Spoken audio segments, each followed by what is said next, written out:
All right, everybody, what's going on? Welcome to today's edition of Swag Talk. This is the show where we cover the swag inside and out. Of course, I'm your tour guide around the swag. See what else coming at you. And it's week 11, man. We just finished up week 11. Season is almost over. Got 2 weeks left. Championship game is almost set. Got one half set. Jackson State clinched the East Division last night, beating Alabama A&M by a score 27-13. So we already know who's going to represent the East in the SWAC championship. Right now, we feel like Prairie View is going to represent the West. There's still one game left. So, I mean, there's still a lot that can take place in the SWAC. You know, the SWAC West has been crazy. So this thing is going to come down to at least the last week of the season. So we'll see. But right now, looks like Prairie View is going to be the team to represent the West. TSU and Southern, they both had their opportunities, but neither one of them could, they dropped the game, two that they shouldn't have dropped. And so now PV is back in the spotlight. So we'll see if the Panthers can continue the course. They picked up a big win last night against Pine Bluff by a score of 55-24. So they picked up a big win. So we'll talk about all the action in a second. Make sure y'all hit those socials. Facebook is Swag Talk, Instagram Swag Talk, Twitter Swag Talk 76.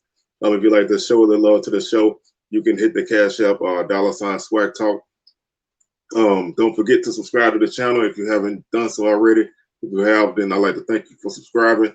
Like the video, share them, and hit that notification bell to be alerted to anything that will drop. With basketball season being here, I'll probably drop a video here and there about basketball until we get the swag play. So don't forget to check that out. Speaking of basketball, real quick, just want to shout out Grambling and Alabama State. Grambling and Alcorn State for picking up big non-conference victories. Grambling beat Colorado on Friday by a score. I lost it. Grambling beat Colorado on Friday by a score of 83-74. They control that game pretty much from start to finish. Big victory over a Pac-12 opponent. Great victory for Grambling. Great victory for the league to get the season started off on the right foot. Alcorn went to Wichita State and picked up a big road victory, 66-57. So 2 non-conference victories in the very early goings of the season.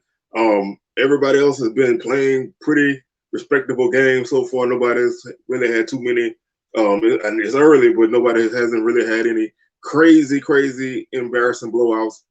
So swag basketball looks like it might be pretty interesting in the conference season. Pine Bluff dropped a close game against TCU last week as well. So there's been a lot of interesting games, but we'll get to that in due time when we talk about basketball full steam. So just wanted to shout out Grambling and Alcorn for picking up those big victories. Grambling actually home game because of the SWAC and Pac-12 challenge or whatever. I can't think of the name that they called it, but they got the home game against Colorado. So big victory at home. Alcorn took their victory on the road. So nice wins for the SWAC. Nice wins for Alcorn and Grambling. All right, so let's get into football, man. Let's talk about what we here for today. Week 11, we're gonna recap all games. We're gonna start off with the first game of the week, which was Prairie View and Pine Bluff. The Panthers picked up a 55-24 victory on the road. Like I said, they actually fell behind 10-0 in this game. Pine Bluff took a 10-0 lead, and Prairie View would go on to score 28 unanswered points before Pine Bluff would get another score. So nice effort for the Panthers. Looked like Pine Bluff was gonna do a little something, but they fell short as I lost my screen. But like I said, great victory for Prairie View. They keep their hopes alive of winning the division. They continue to lead the division, and they set themselves up with one game left. Pine Bluff continues to struggle.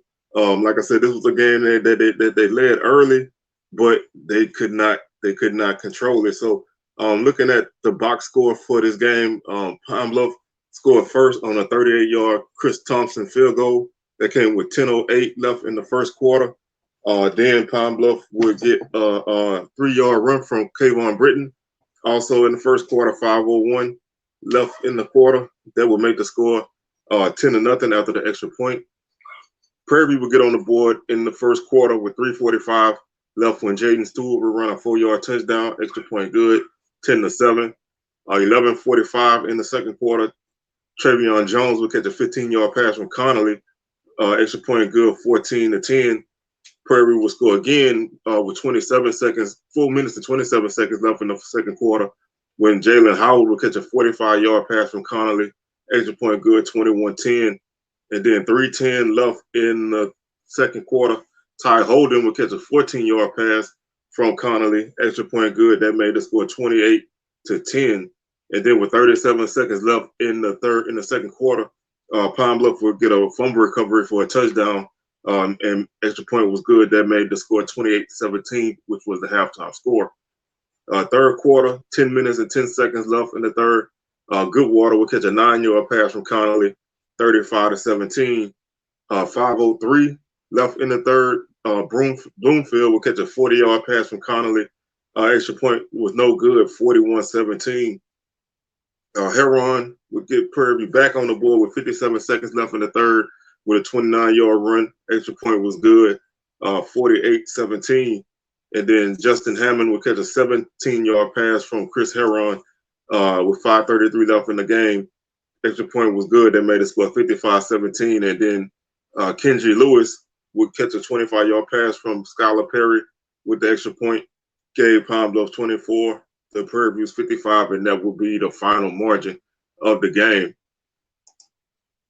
Prairie View had 26 first downs, UAPB 16, 281 on the ground for Prairie View on 52 carries. They averaged 5.4 yards per carry with 2 touchdowns. Pine Bluff 130 yards on the ground, 33 carries, 3.9 yards per carry, 1 touchdown. Total passing, Prairie View passed for 210 yards on the night. 9 of 16, 6 touchdowns on the night, no interceptions. 171 through the air for Pine Bluff, 15 of 27, 1 touchdown, no interceptions. 491 total offense for the Panthers, 68 plays, 7.2 yards per play. They fumbled once and lost it. 4 penalties for 31 yards. Pine Bluff 301 total offense, 60 plays, 5 yards per play, one fumble and they lost it. 5 penalties for 31 yards. Panthers averaged 42.5 yards per punt. Golden Lions 42.8. Prairie View 47 minutes and 41 seconds of time of possession.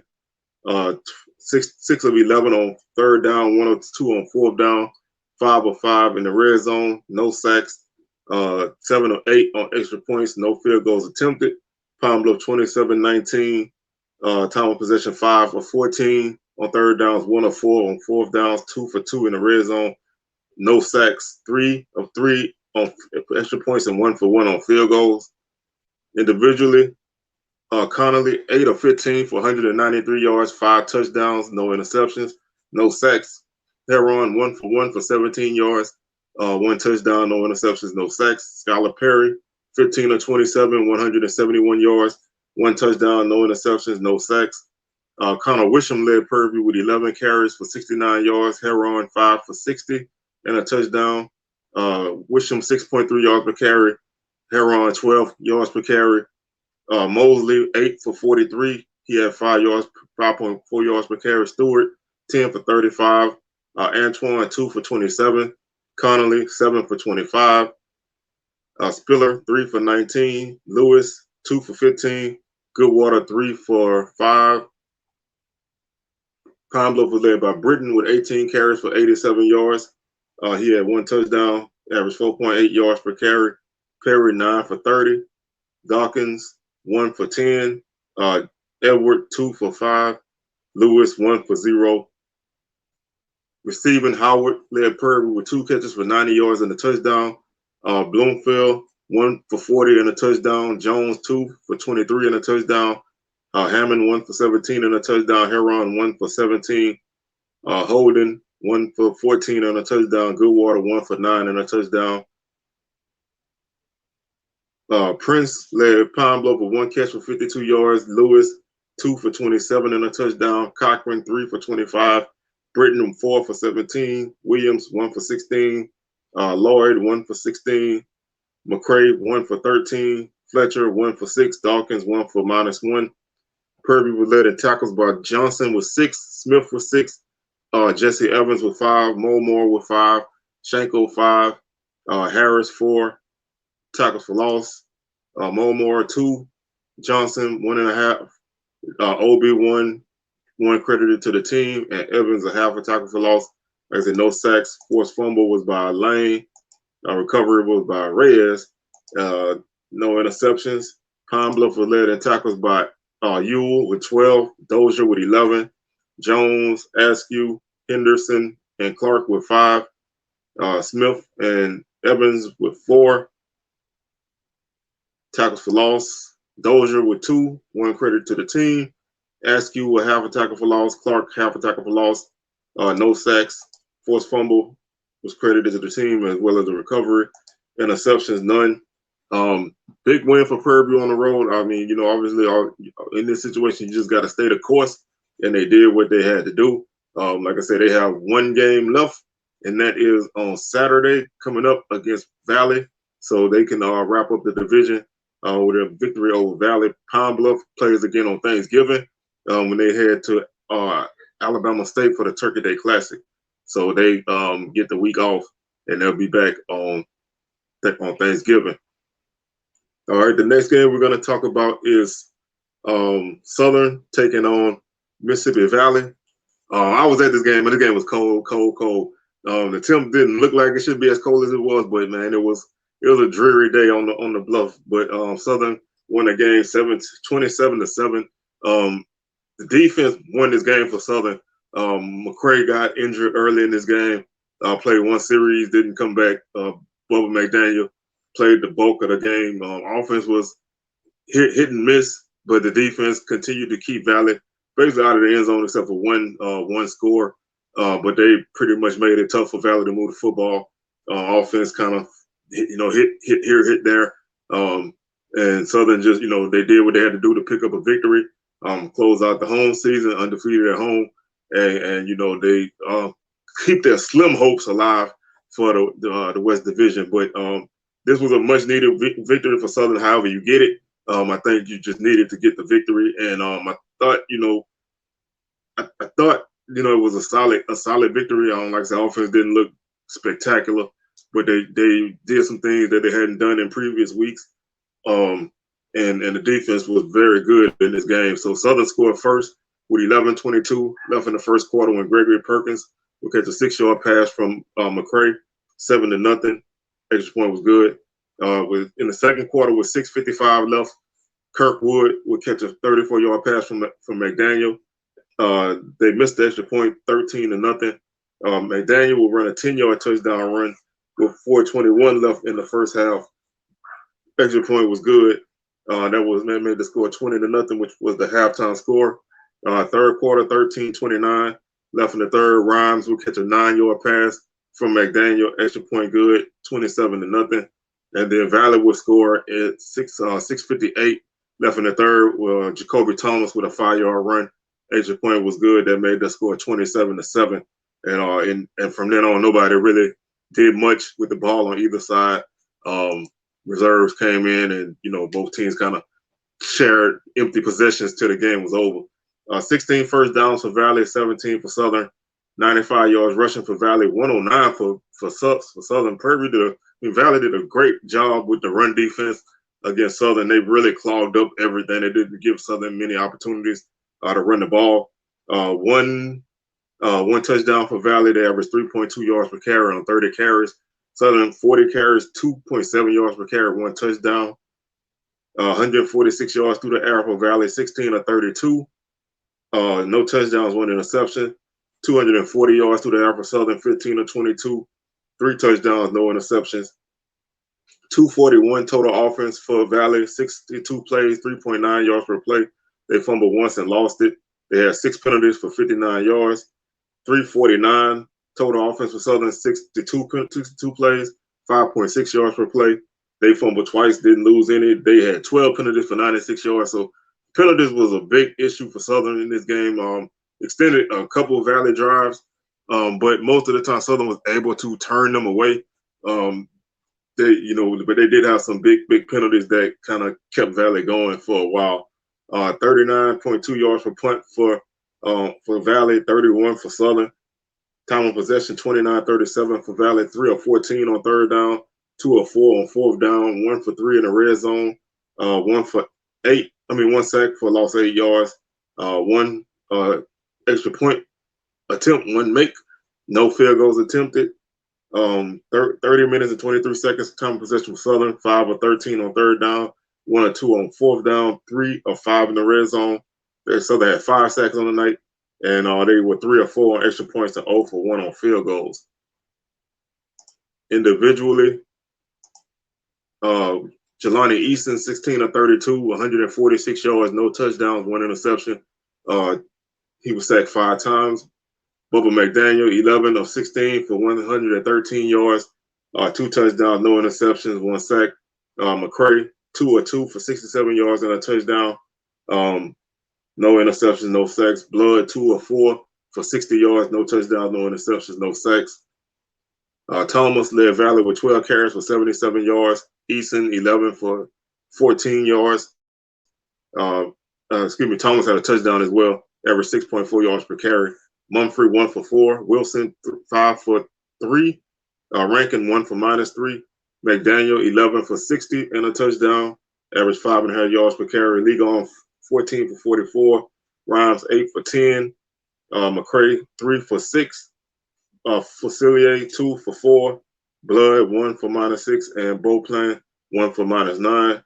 Wagner, 3 catches for 30 yards to lead Valley. Rankin, 3 for 25. Campbell, 1 for 23. Thomas, 2 for 21. Johnson, 3 for 19. Wilson, 1 for 15. Hobson, 2 for 13. Edes, 1 for 2. Kirkwood led Southern with 4 catches for 63 yards and a touchdown. Morgan, 1 for 61. Townsend, 1 for 38. Taylor, 1 for 12. Rhymes, 3 for 19 and a touchdown. McGee, 2 for 12. Ligon, 1 for 11. Allen, 1 for 8. Perkins, 1 for 6 and a touchdown. Valley was led by Kenneth Martin with 8 tackles. Reed, 8 tackles. Bell, 8 tackles. Smith, 7. Refuge, 6. Fox, 5 tackles for loss. Bell with 3. Smith with 3. Reed, 1.5. Thomas, 1. Fox, 1. Martin, 1. Rollins, 1. Jennings, a half a tackle for loss. Sack was by Thomas. No forced fumbles, no interceptions. Southern was led in tackles by Campbell with 7. Davis with 6. Williams with 5. Givens, 5. Carter, 4. Tackles for loss. Miles, 2. Givens, 2. Ivy, 1.5. Monroe, 1. Carter, 1. Dumas, 1. Campbell, half a tackle for loss. Brown, half a tackle for loss. Lang, half a tackle for loss. Sacks, Givens, 1.5. Ivy, 1.5. Miles, 1. Monroe, 1. Forced fumble was by Givens. Recovered by Dumas. Interception was by Harris. Returning 78 yards, came up just short of a touchdown. So, like I said, this was a kind of, the kind of game that you kind of get late in November at Southern. It's not a crazy game.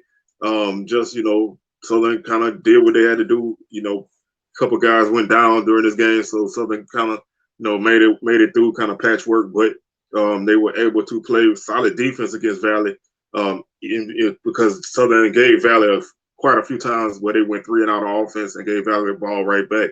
But Southern defense was able to make the stops that they needed to keep the game in their favor. So big victory for Southern. Like I said, they close out the home season. They get ready for the Bayou Classic next in a week from Saturday, and Valley hosts Prairie View in a big game for the Panthers to wrap up the division. Prairie View, Valley going to try to play spoiler, but we'll see what happens. The next game we're going to talk about is Alcorn taking on Bethune-Cookman. Braves pick up a 17-14 victory.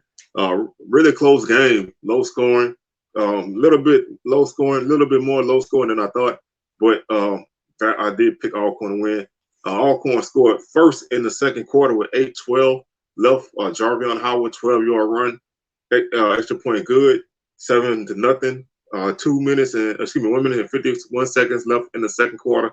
Noah Kiani, 27-yard field goal for Alcorn that made it 10-0. That would be a halftime score. Bethune-Cookman would get on the board in the third quarter with 7:37 left when Jalen Jones would run a 9-yard touchdown run, extra point good, 10-7. 13:32 left in the game. Averett would catch a 10-yard pass from Jones to give Bethune-Cookman a lead after the extra point. Score was 14-10. And then 4:39 left in the game. Andrew Smith would get a 50-yard interception for Alcorn, extra point good, 17-14. That would be the final margin. In games like this, they end kind of close. I like to kind of take a look at the last few possessions to see what happens. Let's see. All right, Bethune-Cookman will get the ball back with about 4:34 left in the game, and they would drive to their 35 on 3rd and 6. They would fumble.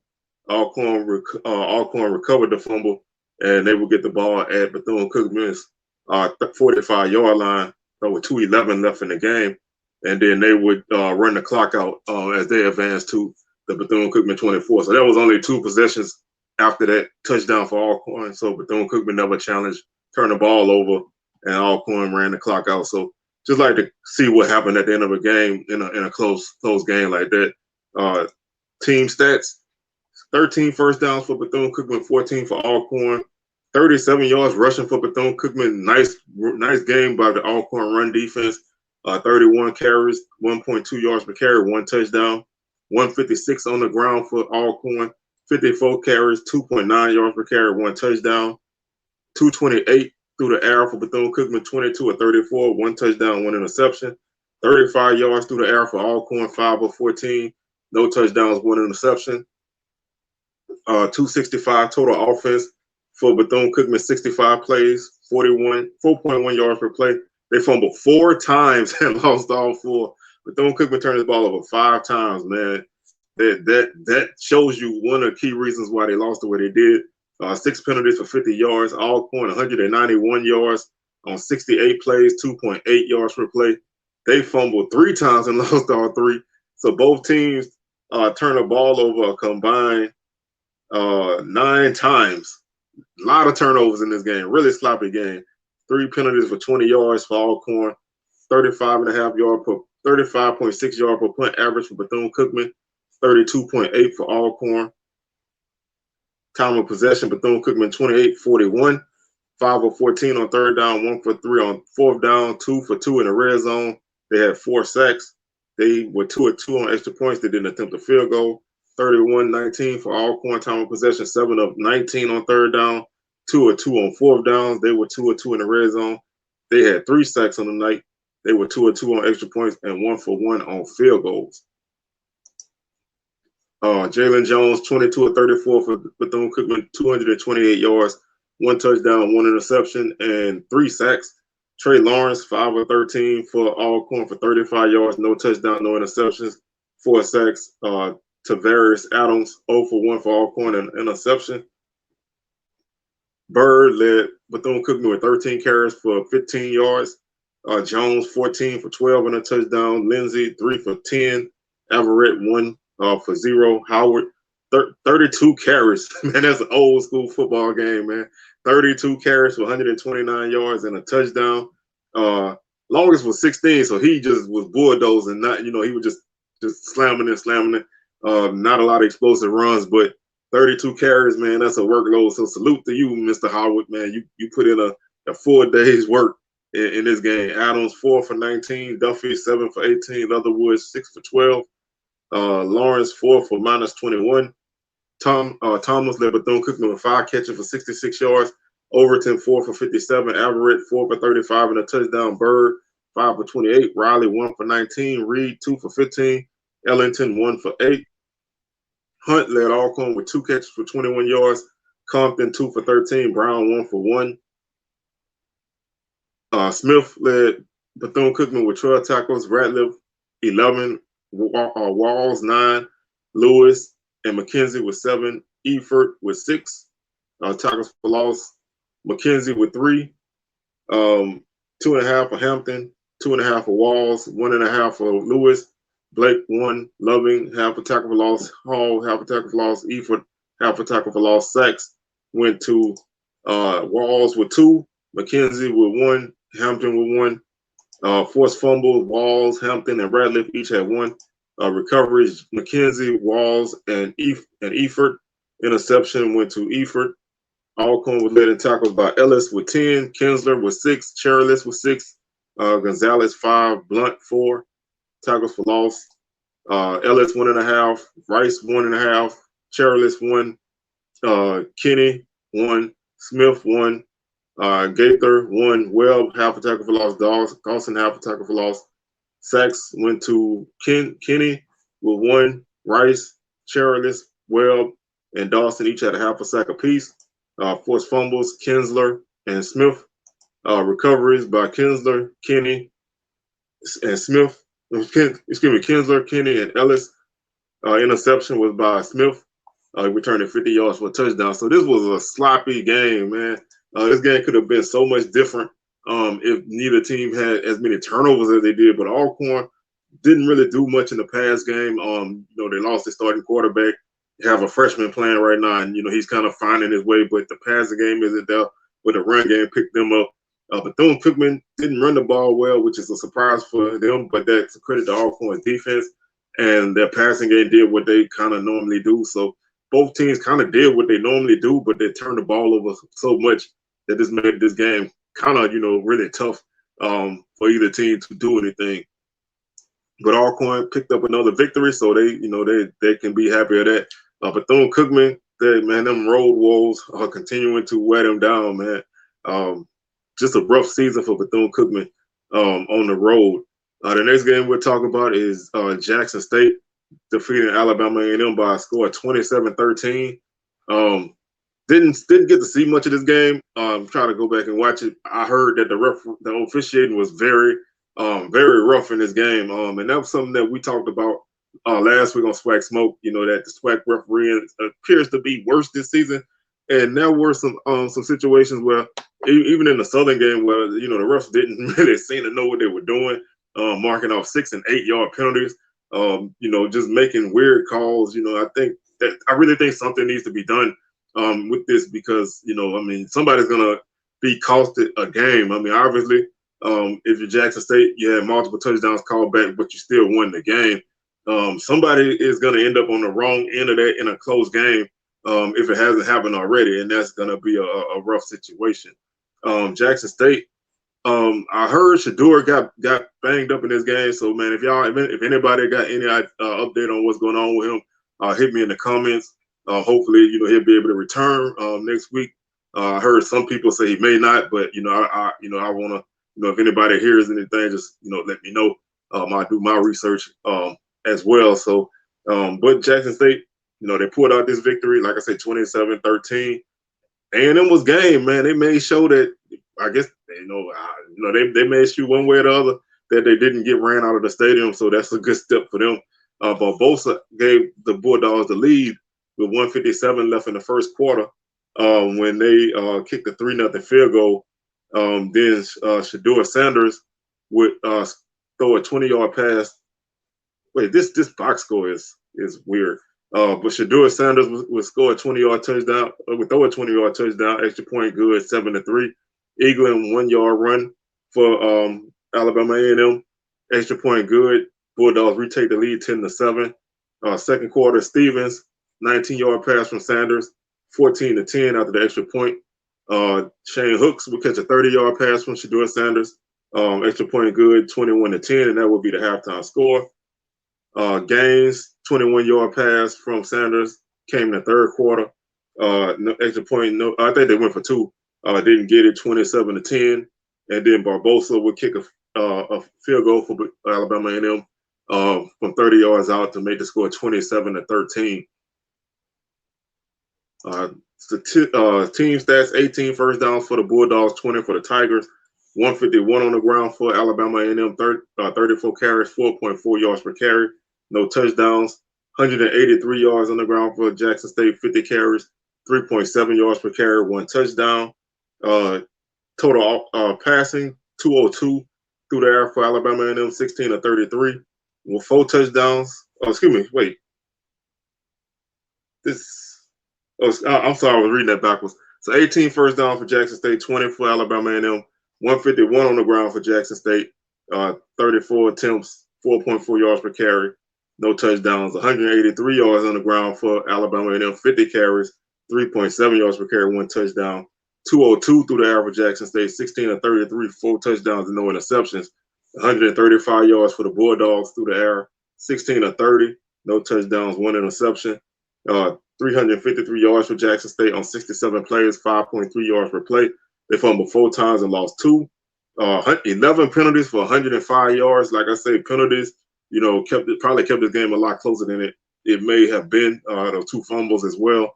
Alabama and them 318 yards on 80 plays. They had 4 yards per play. They fumbled 4 times and lost 2. So turnovers hurt them as well. They turned the ball over 3 times in this game. That's a killer against Jackson State. They had 6 penalties for 38 yards, 38.8 yard per punt average for Jackson State, 40 for Alabama A&M, 25 time of possession for Jackson State. They were 4 of 14 on 3rd down, 1 for 2 on 4th down, 2 sacks, and they were 2 of 3 in the red zone, 3 of 3 on extra point attempts. No field goals attempted. Alabama A&M 34 minutes and 49 second time of possession, 4 of 16 on 3rd down, 2 of 5 on 4th down. 3 sacks on the night for the Bulldogs. 3 of 5 in the red zone, 1 sack, 1 of 1 on extra points, 2 of 3 on field goal. So 3 turnovers, missed field goal, bad 4th down conversions.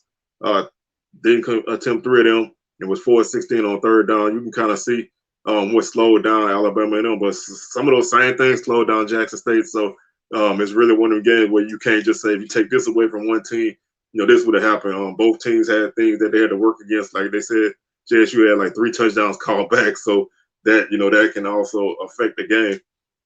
Shedeur Sanders, 13 of 24, 183 yards, 4 touchdowns. He was sacked once. Andrade, 3 for 9 for 19 yards, no touchdown, no interception, no sacks. Langford, 8 for 17 and for 72 yards, no touchdown, no interception, 1 sack. Casey, 8 for 13 for 63 yards. No touchdown, 1 interception. He was sacked once. Wilkerson, 21 carries for 95 yards. Sanders, 6 for 27. Marshall, 4 for 26. Andrade, 1 for 7. Moultrie, 1 for -1.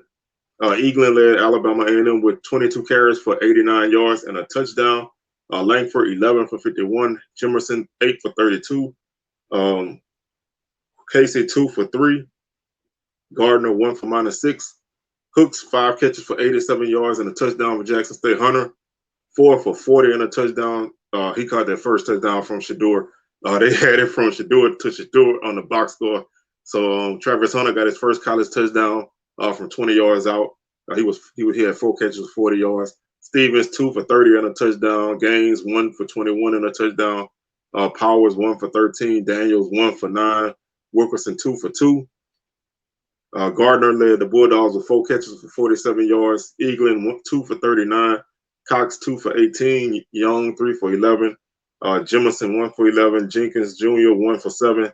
Turner, 1 for 2. Clark, 1 for 0. Jackson State was led in tackles. Davis, 8. Miller, 8. Brown, 7. Hobson, 6. Silman Craig, 5. Tackles for loss. Silman Craig, 1. Davis, 1. Mercier, 1. Brown, half a tackle for loss. Griffiths, half a tackle for loss. Sacks. Davis with 1. Brown and Griffiths, half a sack apiece. Forced fumble. Silman Craig, interception by Hunter. Alabama A&M was led by Terry with 7 tackles. Douglas and Rice with 3 tackles for loss. Terry, 2. They credited 2 to the team, 1 to Middleton, 1 for Floyd, 1 for Biambi. Sack went to Middleton. Forced fumbles by Middleton and Douglas. Recoveries by Terry and 1 credited to the team. and no interception. So this, like I said, it seems like every week there's a game where somebody feels like the refs were really bad, and this week it was Jackson State, but they were able to survive that and pick up the victory, clinch the East Division, ensure themselves a home championship game for the second year in a row. Look like it's gonna be a rematch from last season, but like I said, there's still one game left to be played to decide the West Division. Jackson State finishes their season at home on the road against Alcorn. That should be a great atmosphere. And Alabama A&M finishes their season at home against Texas Southern next week. I forgot to say Bethune-Cookman is in the Florida Classic next week against FAMU. And like I said, Alcorn is hosting Jackson State. Moving on to the next game that we have, Grambling drops a 41-7 game to Texas Southern. Grambling, this seemed like this was one of those before the last couple of weeks where Grambling seemed like they were putting some things together. This game seemed like one of those games before that. They played better at home in that stretch. On the road, they haven't really been playing well, and this is another case of that. TSU really controlled this game basically from start to finish. Really good effort for Texas Southern in this game to close out their home slate with a big victory. Nice blowout win for TSU. Owens got the Texas Southern Tigers on the board first in the first quarter with a 1-yard run, extra point good, 7-0. Johnson will catch a 37-yard pass from Calvez to get Grambling on the board in the first quarter, extra point good, 7-7. A Shane 15-yard pass from Body also in the first quarter, extra point good. Extra point was blocked, 13-7. Bennett will catch a 65-yard pass from Body in the second quarter to make the score 21-7 after the 2-point conversion. That would be our halftime score, 21-7. Hamilton will get a pick six for TSU for 22 from 12 yards out. 2-point conversion, no good, 27-7. Harris, 1-yard run for TSU, came with 5 seconds left in the third quarter. Another 2-point conversion, no good, 33-7. And then Ford will get a 1-yard run for TSU. They will get the 2-point conversion and make the score 41-7. And that would do it for this game.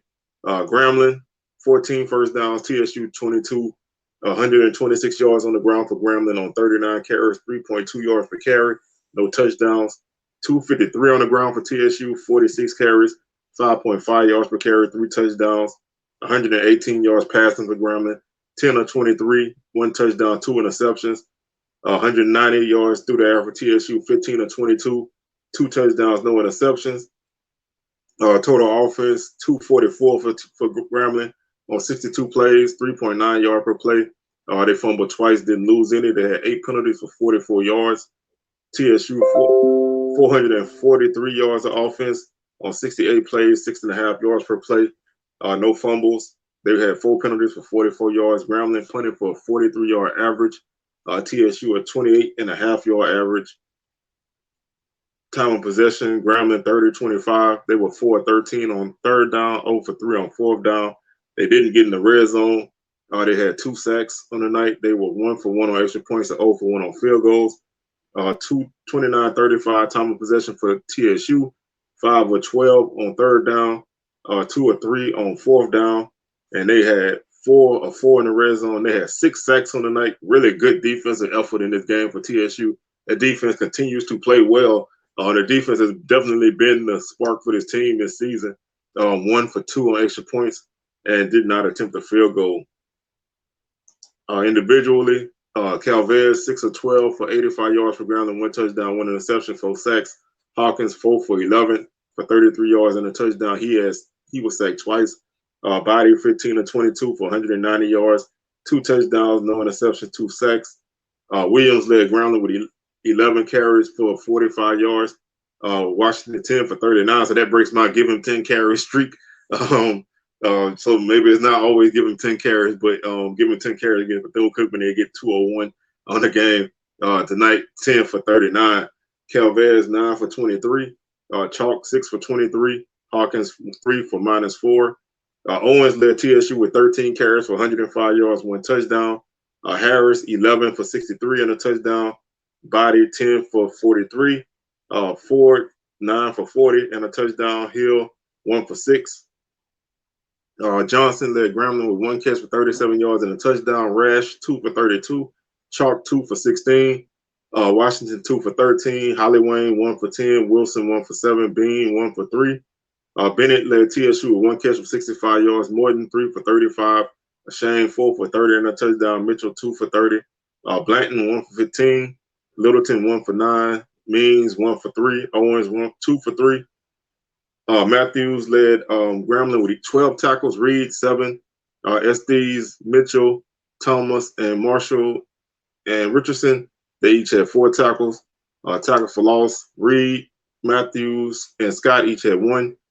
Powell, Anderson, Thomas, and Green had half a tackle for loss apiece. Sacks went to Reed with 1. Powell, half a sack. Anderson, half a sack. No forced fumbles and no interceptions. TSU was led on the night by McGraw with 7 tackles. Cooper and Anderson with 6. Benjamin, Tucker, and Pippins with 4. Tackles for loss. McGraw 2, Cooper 2, Akins 1, Anderson 1. 1 credit to the team. Tucker 1, Bozier 1, Goins 1, Pippins 1, Rollin 1. A lot of tackles for loss, man. TSU defense really played well in this game. McGraw 2, Cooper 1, Akins 1, Anderson 1, Rollin 1. Those are all sacks. Forced fumble by Hamilton. Interception by Hamilton, returned 12 yards for a touchdown, and Benjamin also had an interception. So TSU, great game, man. They closed out their home schedule with a great victory. Like I said, they close out their season next week at Alabama A&M. That's a pretty big game for a multitude of reasons. One, TSU still has an outside shot at the West Division Championship. 2, they have a chance to finish at least second, probably no worse than second or third, depending on how things shake out in the division. So that's definitely a big move for them. They were picked last by the media. They're going to finish at least second place. So definitely a big turnaround season for them. So you want to finish the season strong and go out on a good note. Like I said, lot to play for next week, even if they don't end up in the with the division championship, but they still have a chance. So definitely is what you were looking for going into the last week of the season if you're TSU. Grambling, they closed out their season on November 26th against Southern in the Bayou Classic. So Grambling definitely would love to have a win in that game to kind of, put some of this bad taste of this season out of their mouth and really, ruin or spoil the end of Southern season. The final game we had this week, which was our actual game of the week, and that was FAMU defeating Alabama State by a score of 21-14. And this game definitely lived up to that. This was a back and forth game. Both teams really went at it, and FAMU actually was able to pull it out at the end. Xavier Smith would get the Rattlers on the board with 6:33 left in the first when he caught an 8-yard pass from Musa. Extra point was good, 7-0. Johnson would get the Hornets on the board with 2:20 left in the second quarter with a 37-yard pass from Scott, 7-7 after the extra point. Lamb will get a safety for, 7-7 was our halftime score. Third quarter, Lamb will get a safety for FAMU to make the score 9-7. Jackson will get a punt return for Alabama State with 7:46 left in the game, giving the Hornets a 14-9 lead. Shareed would get a 17-yard pass from Musa to give FAMU a 15-14 lead after the no good 2-point conversion. That made the score 15-14. That was with 4:20 left in the game. And then with no time left on the clock, Alabama State went to kick the game-winning field goal. It was blocked, and Kendall Bowler returned it 51 yards for the touchdown to wrap up this game and give FAMU a 21-14 victory. Crazy game, man. That's a tough way to lose if you're Bama State. It's a great way to survive if you FAMU. 24 first downs for FAMU, 12 for Alabama State. 107 yards rushing for FAMU, 34 carries, 3.1 yards per carry. 14 yards rushing for Alabama State, 35 carries, 0.4 yards per carry. Neither team had a rushing touchdown. 277 through the air for FAMU, 25 of 49, 2 touchdowns, 3 interceptions, 124 yards for Alabama State, 13-18, 1 touchdown, no interceptions, 384 total offense for the Rattlers on 83 plays, 4.6 yards per play, no fumbles, 8 penalties for 55 yards, 138 yards for Alabama State, 53 plays, 2.6 yards per play. They fumbled 5 times and lost 1. So a lot of fumbles for Alabama State. They were lucky not to lose, only the 1. Like I said, FAMU had the 3 interceptions, 6 penalties for 47 yards for the Hornets, 2 punts for 15 yards for FAMU, 5 for 36 for Alabama State, 32, 37 time of possession for FAMU, 12 or 20 on third down, 0 for 3 on fourth down, 2 or 6 in the red zone. They had 6 sacks on the night, 1 for 1 on extra points, 0 for 3 on field goals. So Miss Hiff was a bad, this game. This is one of those games that probably could have ended up in a different way. FAMU really missed some opportunities. Alabama State came up short in a few ways. 25-35 time of possession for the Hornets, 4 of 11 on third down, 0 for 2 on fourth down. No red zone attempts. They had 2 sacks. They were 2 or 2 on extra points and 0 for 1 on field goals. Individually, FAMU, Musa 25 of 49, 2 touchdowns, 3 interceptions, 2 sacks. Davis 8 for 13 for 83 yards, no touchdown, no interceptions, 4 sacks. Isaiah Scott 1 for 1 for 37 yards and a touchdown. Crawley 4 for 4 for 4 yards. He was sacked twice. McLeod 12 carries for FAMU for 62 yards. Davis 12 for 40. Jennings 8 for 22. Musa 2 for -17. Dunn 7 for 37 for Alabama State. No touchdowns. Merritt 9 for 20. Howell 4 for 10. And then they lost a lot of yardage. They had a -4 yard run for the team. Johnson 1 for -7. Davis 10 for -9. Grace 1 for -16. Crawley 2 for -17. And that totaled out to 14 yards. So not a good night on the ground for the Hornets. Smith 13 catches, 145 yards and 1 touchdown. That's an Xavier Smith game, man. He can do it, man. That guy's a baller. Shareed 6 for 63 and a touchdown. Davis 1 for 23. Manigo 1 for 19.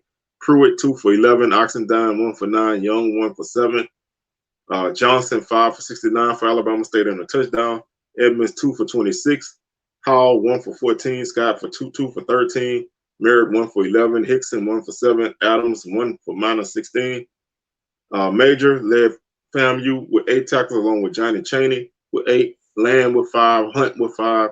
Morgan, Jones, and Mentor each had 4 tackles for loss. Jones 3.5. Lamb 2.5. Stevens 1.5. Hunt 1.5. King 1. Major 1. Mentor 1. Jenkins half a tackle for loss. Hall half a tackle for loss. Cox half a tackle for loss. Sacks went to Jones with 3. Lamb with 1.5. Stevens 1. And Mentor half a sack. Forced fumbles by Jones, Stevens, and Hunt. Recovery went to Hunt. No interceptions on the night. Alabama State, Adams 15 tackles, Moore 9, McCluster 7, Davis 6, Isaac 5, Ogletree 5, Victor 5. Adams 1.5 tackles for loss, Ogletree 1.5, McCluster 1, Cunningham 1, Isaac half a tackle for loss. Bellamy half a tackle for loss. Moore and Varner each had a half a tackle for loss apiece. Sacks, Ogletree 1.5 and Isaac a half a sack. No forced fumbles. Jackson 2 interceptions and Moore with 1. So FAMU, like I said, this was a crazy game, man. They won this game basically on a block. Well, they sealed this game on a blocked field goal and a return for touchdown. So FAMU keeps their playoff hopes alive. They close out their season in Orlando at the Florida Classic against Bethune-Cookman. So they win that game, and then they find out Sunday if they make the playoffs. Next Sunday if they make the playoffs or not. They have not lost since they lost to Jackson State. So they are on a nice winning streak, and they are finding ways to win. Alabama State closes out their season on Thanksgiving at home against UAPB in a Turkey Day Classic. So quick look at the Week 12 schedule. Prairie View is at Valley. That's a 1 o'clock kickoff. That game is on the Valley Sports Network. TSU is at Alabama A&M. 1 o'clock kickoff. That's the HBCU Gold Game of the Week. So make sure y'all check that out. FAMU is playing Bethune-Cookman in Orlando at Florida Classic ESPN Plus 1:30 kickoff. Jackson State and Alcorn hook up on the reservation in Lorman, 2 o'clock kickoff, also ESPN Plus broadcast. So that's the week 12 schedule. Let's take a quick look at the standings. Jackson State wraps up the East Division with a 7-0 record right now. The 10-0 overall. FAMU 6-1, 8-2 overall. Alabama State 4-3, 6-4 overall. A&M 3-4, 3-7 overall. Bethune-Cookman 2-5, 2-8 overall. Valley 1-6, 1-9 overall. Prairie View leads the West right now. If they win on next Saturday, they win the division outright. They're 5-2, 6-4 overall. Southern 4-3, 6-4 overall. TSU 4-3, TSU 5-3, 4-3, 5-5 overall. Alcorn 4-3, 5-5 overall. Grambling 2-5, 3-7 overall. And Pine Bluff is 0-7 with a 2-8 overall record. So you see what happens. Prairie View win in the end, they lose, and TSU and Southern win. That's gonna be some craziness. If Alcorn find a way to win, that makes some craziness. Stay tuned the next week, man. The West Division gonna be settled one way or the other next week. So y'all definitely don't miss out on those games next week. And speaking of next week, you can catch us on Wednesday with my Week 12 preview. Also, Swag Smoke live on Thursday, 6 p.m. Central, 7 p.m. Eastern. Then Sunday, it'll be a Week 12 recap. So typical week of Swag Talk coming at you, so y'all don't miss it. And we'll catch y'all next week. So y'all have a good rest of your weekend and a good start of the week. And we'll catch y'all on the rebound. Peace.